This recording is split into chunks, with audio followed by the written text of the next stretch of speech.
Well, it is silly o'clock in the morning at Gatwick South Terminal, and today I am taking my first ever business class flight. I've been warned not to expect too much from European business class. I'm hoping that it's at least economy plus, if not a little bit better, that someone actually makes a bit of a fuss of me, makes me feel a bit special. Something like that would be nice. I took this European business class flight as part of a grand plan to get BA Gold status rather than a desire to fly in a premium cabin. Did I feel special? Apart from points towards my status, what else did I get? Well, the first benefit was skipping the queues to check in. The regular line wasn't particularly punishing, probably about 15 or 20 minutes, but I was able to use the business class check-in, which is partitioned off from the hustle and bustle and no queues. I've just gone through security. I don't know if my ticket had fast track access.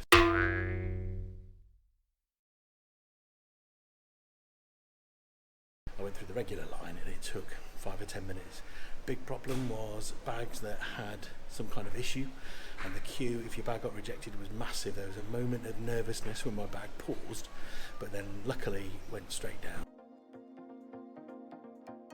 I'm not a fan of Gatwick Airport. I've always found it to be a bit busy and a bit dirty, and I do value some peace and quiet, which leads me nicely into the next perk that came with my ticket, the oasis of calm that is the business class lounge.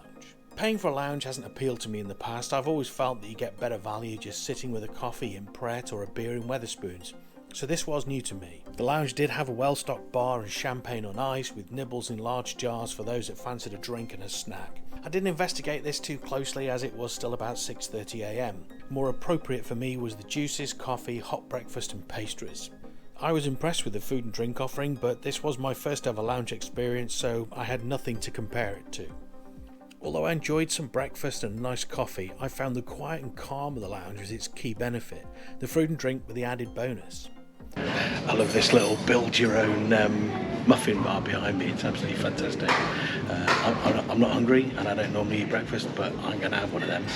I could go on and on about how lovely the lounge was, and I really did enjoy it. But if you have any questions about the lounge, or if you benefit from a more in-depth video about the lounge, then just let me know in the comments section. In summary then, there were some different seating areas which were broken up by the buffet section and a couple of rather nice wine cabinets. There's a nice view of the pretty aeroplanes, a well-equipped kids room that seemed nicely soundproofed, perfect, and a separate room for working in which was at the quieter end of the lounge. I was enjoying the lounge so much that I did have a moment of sadness when the flight was called and I had to go to the gate and board the plane. I was warmly welcomed on board by some wonderful BA staff and I buckled into seat 1F, and before I knew it we were up and away. It was the first time I'd flown since the big lockdown and the you-know-what, and it was also the first time I'd ever flown in row 1, so this was starting to feel really special.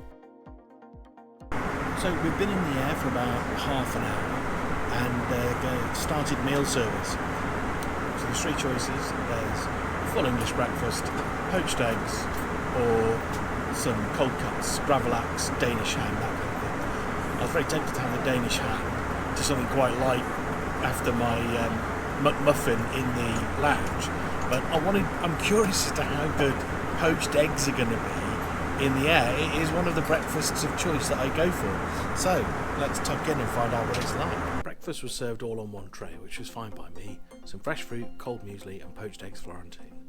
There was also the novelty of metal cutlery wrapped in a nice linen napkin, the difference between eating and dining. Some passengers were enjoying the complimentary champagne, but I decided to stick to water and juice. The fruit was cool, fresh and refreshing. The apple was a little mealy, but the melon, grapes and pineapple were great. The compote was like overnight oats, which was not one of my favourites.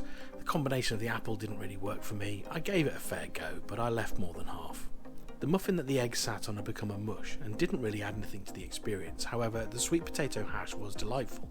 Along with the hollandaise sauce, this made a good airline meal. Now, I don't know what I expected. If I thought that egg was going to ooze open when I cut into it, but I wasn't expecting it to be quite that hard.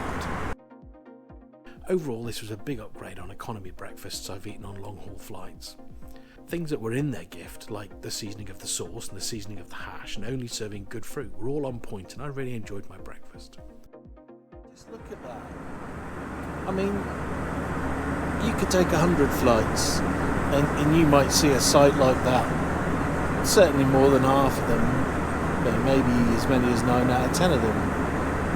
And you forget what a privilege it is, or I've certainly forgotten what a privilege it is to be up in the clouds or above the clouds. I'm so glad to be travelling again. It's fantastic. I'm really happy and contented at this moment in time. I didn't film the crew, but they were attentive throughout and made the flight special. At no point did I feel the need to press the call bell and test them out. Every time I wanted something, there was one of the 2 crew members walking past. I didn't film the seats too much either, but I've taken another 8 or 10 business class flights since then, so I'll review the different seats from those on a future video. My recline button was missing, and I wasn't sure if that was spec to stop people reclining or if it was a maintenance issue. I was on the front row, so legroom wasn't a problem. In fact, I'm 5'4", so for me, legroom never a problem. You know, I really enjoyed my first flight in business class, and I'd rate the experience a success. I had the whole front row to myself, a nice if not spectacular meal, but it was the staff at Gatwick and on the plane that made the experience special. Hat tip to you, BA. So about 3 hours on the plane, we just taxied up to the gate. I really enjoyed this flight. Check-in was brilliant. Obviously skipped all the lines, having access to the lounge was brilliant. They waited on hand and foot in there was really good. It's just been a lovely experience. The crew on board have been fantastic. Front row all to myself. So yeah, couldn't ask for more really, could you? Wanted to feel special in this flight, and I do.